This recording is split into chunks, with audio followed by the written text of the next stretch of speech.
My granddad was a big man, 6'3", 300 pounds, but I don't think there was an ounce of fat on him. I remember one time had a flat tire on the tractor, and he wanted to fix the flat tire, but instead of going and getting a jack, he simply called my brothers over and picked up the front end of the tractor and had them set some bricks underneath the front axles of the tractor and change the tire. Then he picked up the front end of the tractor and had my brothers. But they were very little at the time. I think Marshall wasn't even in school and Jim was probably in the first grade. Had him pull the bricks out from underneath the axle of the front wheels of the tractor, and then he sat it back down and got on it and went out to do whatever he was going to do.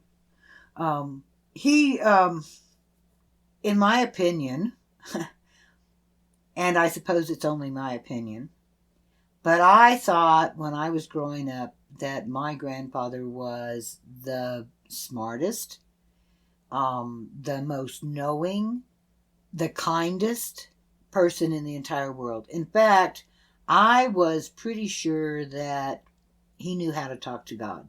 He was one of those old-fashioned men, because of the way that he himself had been raised, who didn't really believe in much playtime for children.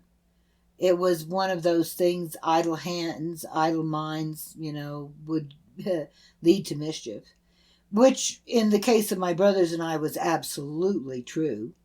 So my grandfather kept us pretty much working. From the time that we could ride horseback, we were on horseback when we were working cattle. When a fence needed to be fixed, I still have my first fencing tool that my grandfather gave me when I was about 8 or 9 years old, so that I would have my own when we went to fix fence.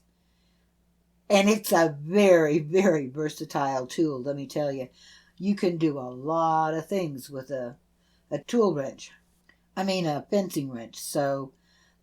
But he always, always, always made it fun. I don't know. I remember trying to get my boys to work with me and trying to make it fun. I was not near as good at it as Granddad was. For example, one year we had a lot of little pine trees that had grown up from seed over 2 valleys over from the house. And of course the pine trees were dropping pine needles and taking up what should be good pasturage for the cattle. So my grandfather wanted all the pine trees cut down. And he had no problem in going and doing it himself, but Jim and Marshall and I were of an age that he wanted us out working with him. So I think it probably took us 2 weeks in the summer, one summer, every day, that we went out. As soon as chores were done, my grandmother had a picnic lunch packed for us, and we put it in the back of the Jeep, and the boys and Jim and Marshall and I got in the Jeep with Granddad, and he had his axe and his whetstone, and off we went. And these trees were probably the smallest one maybe 10 foot tall, the largest one maybe 20-25 foot tall. And my grandfather told me, he said, "Sis, you climb that first tree right there." And it was 15-20 foot. So I climbed up as far as I could, and he says, "Now brace your feet and lean back just as far as you can lean back. And when the tree starts falling, drop your feet so that you land on your feet." So I climbed the tree and I leaned back just exactly the way he said. And when I leaned back, it tilted the tree back enough that the lower branches of the tree were up, and he hit it with an axe. Whap, whap, whap. And the tree started falling. So when the tree started falling, I kicked my feet out so that I would land on my feet. and the tree hit the ground, and he went whap and finished cutting it. And he said, now drag it over there in that gully and push it off into the gully. And then he had Jim climb a tree. And after that, we caught on, so that as soon as we got our tree down in the gully, we'd go find another tree. Marshall got all the shorter ones because he was still pretty little. I think maybe I was 9 that summer.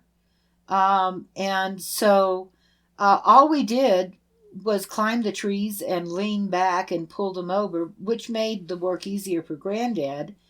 But it was so much fun. Jim and Marshall and I still talk about going over that summer and clearing that canyon of little sapling pine trees to make the grass grow.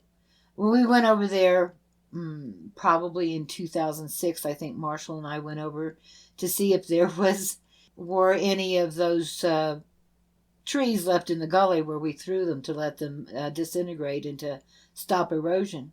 And of course, they were all gone, and lo and behold, the whole valley is full of pine trees again. But neither Jim nor Marshall nor I know how to use an axe the way Granddad did. It would take us a bunch more chopping and a bunch more swings with that axe to cut through those pine trees, even if we could talk kids and grandkids into climbing the trees and leaning back and riding them down. That's just one way that Granddad made things funny and fun. I remember cleaning out the feed boxes in the saddle bin. The horse feed was always kept in a big bin in the back of the saddle bin. Saddle bin is really a tack room where we stored our saddles and stuff like that. And it was, it's still there. It's been turned up on its side now, and you can open the top of it and walk into it, so it's used for storage now. But in those days, it was 4.5 foot tall and 4 by 5 foot in dimension.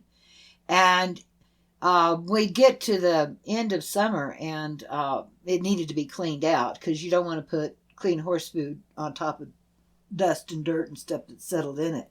So my grandfather would give us a whisk broom and a bucket and put Jim in it or myself or what, and you would sweep up all the dust and dirt in the bottom of the storage bin into and put it in the bucket, and then Granddad would lift it out, and the whole time we were working in there, in the bottom, he would be having us sing songs.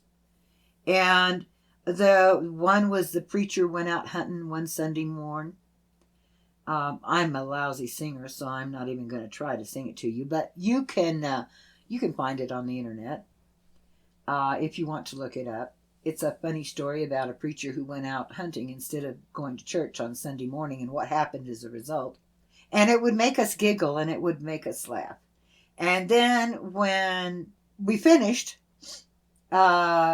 he would reach his arm down, just reach over the top and put his arm down as far as he could, and then tell us to climb out his arm. No ladder or anything like that. He just wanted us to climb out his arm. Of course, once you held onto his arm, he would lift his arm up and more or less lift us out with just one arm. But it was always so much fun. Now, cleaning the chicken pen wasn't fun, believe me, but so many of the other jobs that we would do. So many times I remember he would be shoeing a horse. My grandfather's maternal grandfather was a blacksmith. And I don't know that he's the one who taught my grandfather to smith or if my grandfather just picked it up. But we had a smithy shop over across the creek. It was across the creek just in case there was a fire, so that the main houses would not be in danger of any kind of fire or anything. And Granddad would go over and he would make his own horseshoes. And then he would come back, use a welding gear type thing to fit the horseshoes exactly to the horse's foot. And I spent so many hours standing underneath this huge old oak tree, holding the head, the halter, or the reins of the horse, while Granddad was shoeing the horses. And as he would shoe, and to shoe a horse, you kind of have to bend over and pull the horse's hoof in between your knees and brace it on your knee and do the clipping and the hammering and all that kind of stuff. And my grandfather would be bent over in half, and I would say, "Granddad, tell me a story." And Granddad would say, "What kind of story do you want? Now, do you want a history story, or do you want a funny story, or..." And I would tell him the kind of story that I wanted, because all of his stories were good. And he would be bent over halfway with horseshoe nails in his mouth and a hammer in his hand and the horse's hoof between his legs, and he could still tell stories. And he told stories that were Apache mythology. He told stories about history, about Davy Crockett and about the Indian Wars in Florida. I didn't know he was telling history. I didn't understand that he was repeating history stories to me until I got into high school. And some of them I didn't even discover were actual history until I think I was even in college. It amazed me the kind of memory that he had for stories. And another thing that amazed me about my grandfather is his ability to cipher. He didn't call it doing arithmetic, he called it ciphering.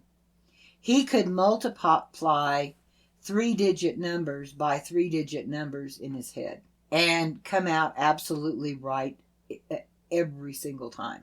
Never did figure out. I tried to get him to teach me, but I never did get to figure out exactly how he did it.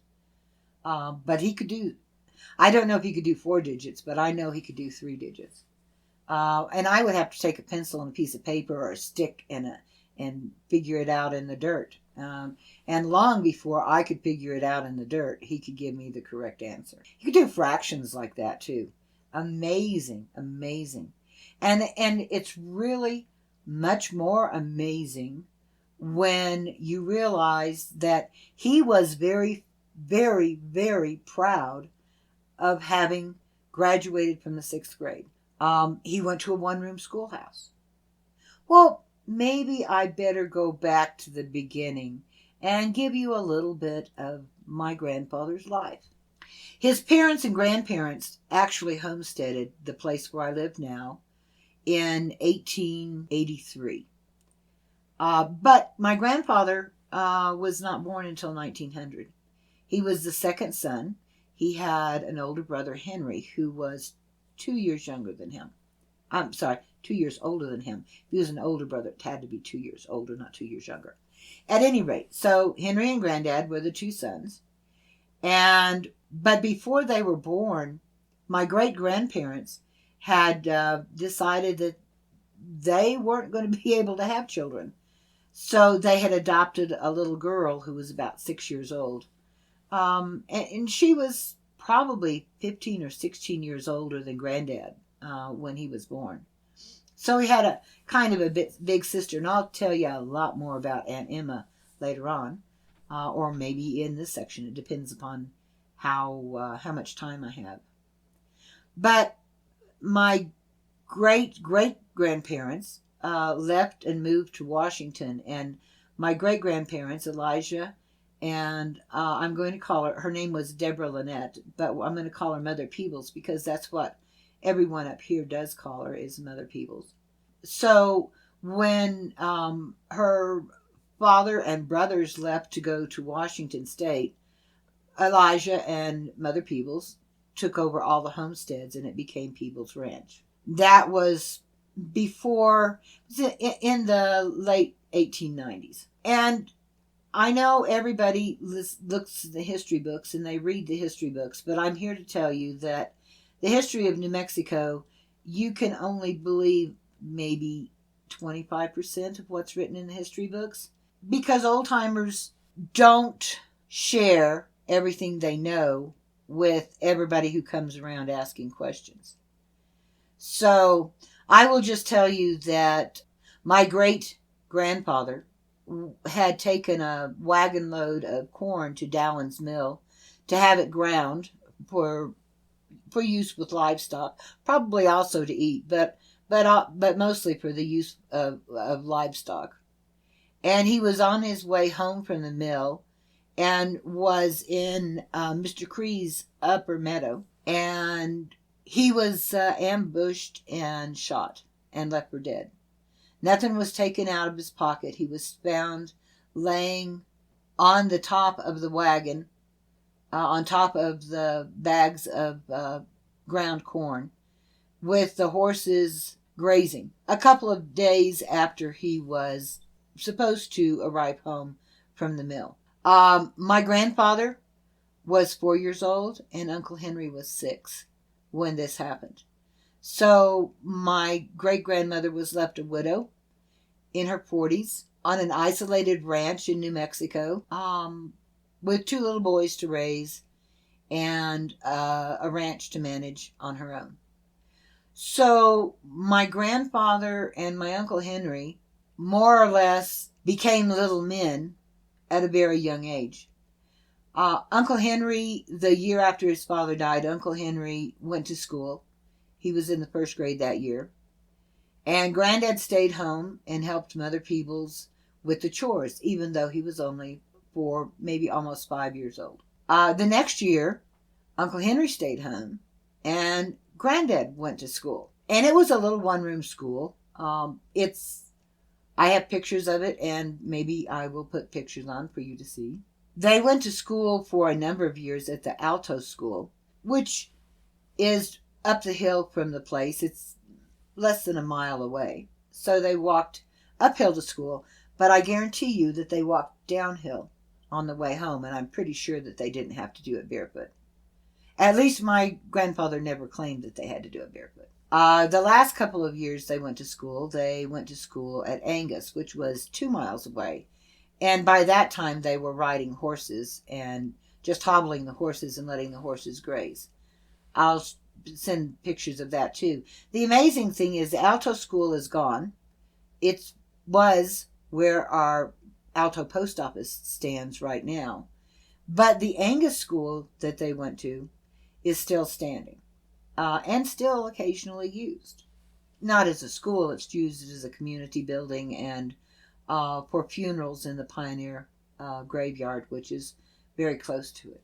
So Granddad went 1 year, Uncle Henry went the next year. Granddad went 1 year, Uncle Henry went the next year. And they took turns staying home and doing chores. So as soon as they became teenagers, they registered the ranch as the Peebles Brothers Ranch. They were able, as young boys with a widowed mother, to make the ranch prosper and to actually acquire other homesteads and other lands around to enlarge the ranch when adults failed. And they were able to do this because they had a very, very special relationship. Now, I told you at the very beginning that I thought my grandfather could talk to God. And I'm going to tell you now why I thought grandfather could talk to God. Because once a year, from some of my very first memories, all the way up until I was 9, in the fall, a pickup would arrive, and an young Apache man. No, he wasn't young that time. I guess he was about the age of my father. No, he was about the age of my grandfather at that time. Would get out of this pickup and go around to the back and lift this little bitty tiny man out of the back. And when my grandfather saw that truck coming and when my father saw that truck coming, they had whistles going and calling my grandmother and telling my mother, grandfather's coming. And they would spread blankets and quilts under the pear tree in my grandparents' front yard. And my grandmother would go in and make a fresh pot of cowboy coffee. That's the kind that still has the grounds in it. And when the truck stopped and the little man was taken out, he would be carried very gently over and set on the quilts. And my grandfather, being a big man that he was, it was not easy for him to get up off the ground. He didn't sit on the ground very often, but when grandfather came, he sat on the ground, and my father sat on the ground, and my brothers were usually sent away, and I knew that if I even made a peep and said anything without grandfather directly addressing me, that I would be sent away as well. So for my grandfather to address this man as grandfather, and my father to address this man as grandfather, I looked at him, and to me he was grandfather's grandfather. And I couldn't even imagine how old grandfather's grandfather would be. But he and my grandfather and my father would talk to each other in Apache. And I couldn't speak Apache. I understand about 2 words in Apache. And, well, I might have understood 3 then. I probably forgot some of what I knew. But I knew to be silent, and that eventually grandfather's grandfather would address me and tell me a story. And then he would look at my grandfather and he would say, "You tell that story to her over and over again. It's important for her to remember it." And he would spend the day, and they would drink coffee and talk and speak in Apache and all of these kinds of things. And I sat there in awe and just listening to it, because I thought that anybody old enough to be my grandfather's grandfather, if he wasn't God, was the one who sat right next to him, And when I got older, I learned how important grandfather's grandfather was to our family, what he had done for our family, and why my grandfather and Uncle Henry were successful ranchers when so many others went bust. And so that's kind of the next story I'm going to tell you. In the fall, after my great-grandfather had been murdered, grandfather's grandfather came, as he normally did in the fall at the time for hunting, and brought several of his young clansmen. That he was kind of a clan leader, I guess you could say, in the Apache terminology. And he would bring some of the young men and some of the older men and some of the boys, and they would camp out on the hill just north of the house, which had been their traditional camping place long before my great-grandfather and his sons decided to homestead here. But after they homesteaded, grandfather's grandfather, who, though he was an Apache, had been an Apache scout for the Army. And he told my great-great-grandfather that they would show them all the best hunting places, and they would hunt together if he would provide the ammunitions for the guns. They all had guns, but they couldn't get ammunition in those days.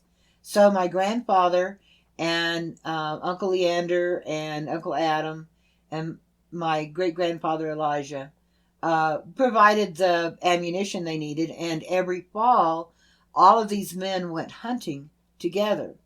And then they would come back and they would do their butchering, and grandfather's grandfather and his braves and family would go to their home, and then our family would process the venison that they caught for the winter for us. Well, I wasn't here at that time, but for themselves. So after my great-grandfather went to Washington with Leander and Adam, and grandfather Elijah was left here, grandfather's grandfather would come and pick him up, and they would go hunting.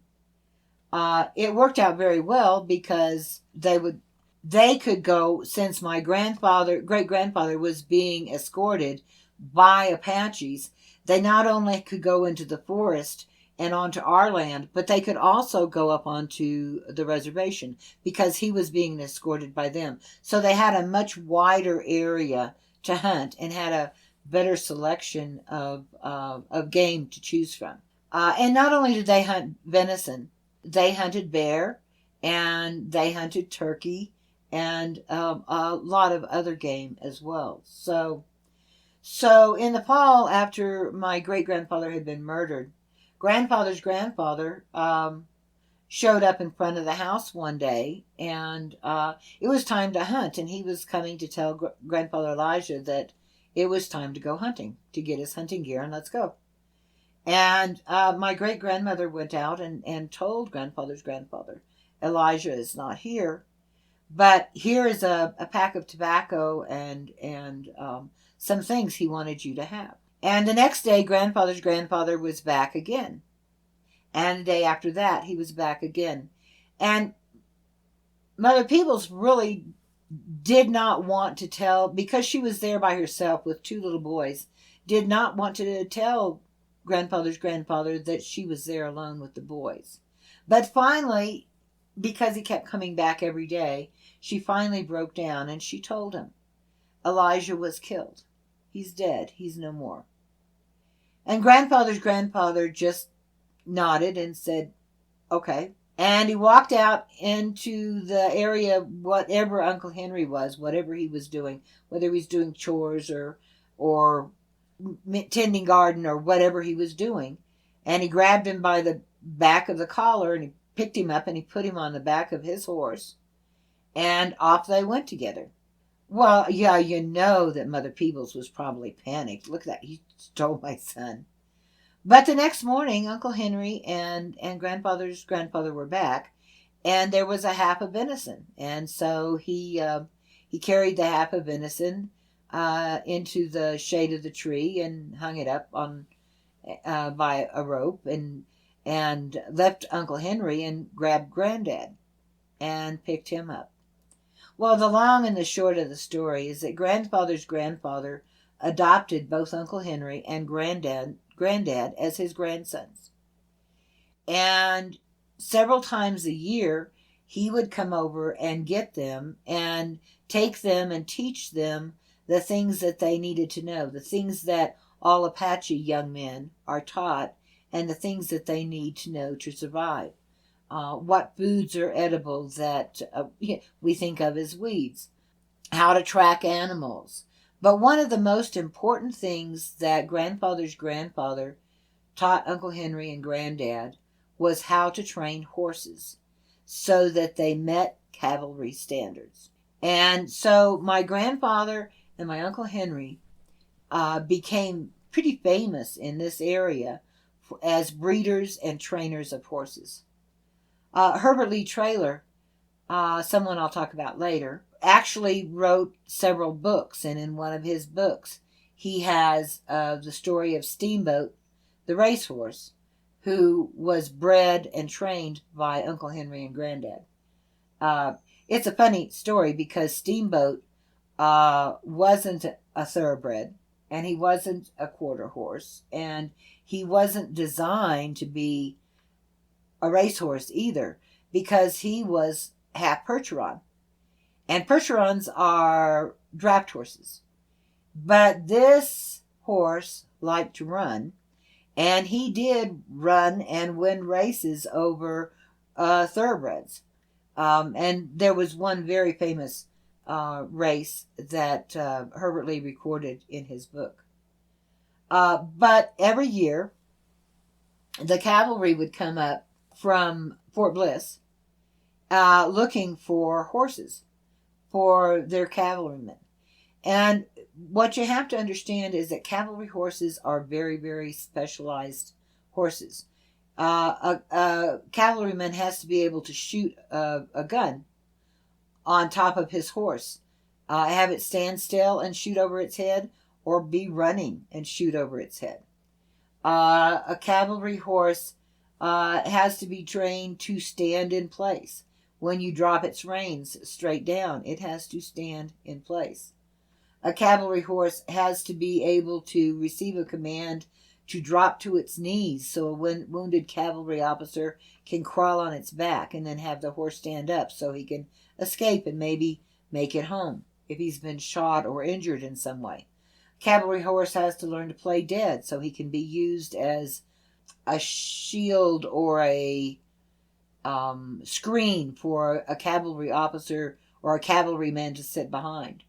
In those days, cavalrymen actually learned to stand. And when I was little, I was fascinated because in the circus, they would have this little lady in this little tutu, and she would be standing up and riding around in a circle on the back of a horse. Well, I did not realize that both my father and grandfather, and probably Uncle Henry as well, when they were young, did that as well, because that's one of the things that you have to train a cavalry horse to do, is to allow someone to stand on their back and to run with the guidance of simply the way your foot is on their back, to run in a circle, to run in a straight line, to turn right, to turn left, all of that kind of stuff. So actually the money that they made to buy other homesteads and other pieces of land was by training horses and selling them to the cavalry. But in this area as well, they had a lot of logging going on at that time. And so people needed draft horses for pulling the logging trucks, for pulling wagons, for merchandise and stuff like that, for pulling stagecoaches. Because they still, well, no, I guess by the time my grandfather and them were doing it, stagecoaches were just for fun because they had a train that came all the way up to Carrizozo. So, but so they raised and trained horses.